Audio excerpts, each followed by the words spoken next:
Liv, you're doing it again. Olivia Jones glanced up at her father, grinning sheepishly. I know. Just 10 more minutes.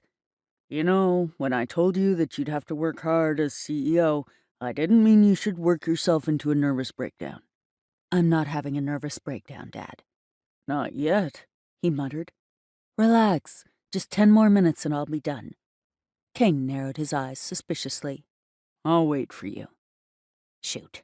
There was no way Liv was staying much later. Fine, I'll see you in 10 minutes. It was just 2 months since her father had promoted her to CEO, and it was a lot of work.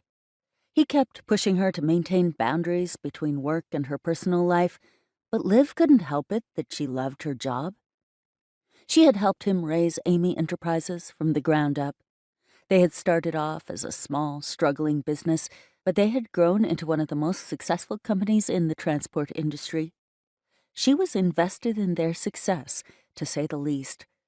When her mother, Amy, died, Liv and her father got through it by leaning on each other, bringing them closer than they had ever been before. Liv knew that it was unusual for an adult daughter to be living with her father still, but she didn't care about what other people thought.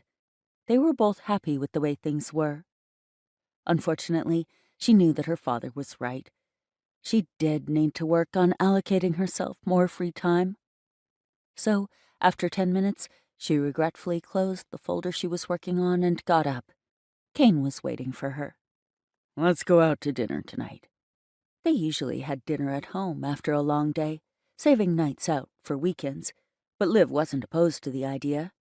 Sure, Joe's Diner? Exactly what I was thinking. Liv had a weakness for cheeseburgers. She made up for it with going to the gym every morning before work, but she knew that it wasn't exactly healthy, no matter how much time she spent working out. Stacy zeroed in on them the moment they walked into the diner. She knew that they were regulars who were always polite and tipped well.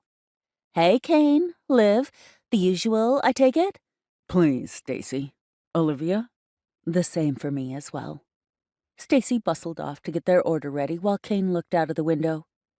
Everything okay, Dad? You seem tense. He sighed. You know me too well.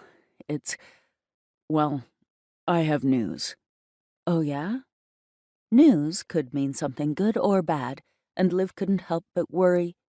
Was she not doing a good job as CEO? The company profits were at a record high, employee satisfaction was rated at 9.5 out of 10, and Liv was working as hard as she'd promised. Still, perhaps her father thought differently.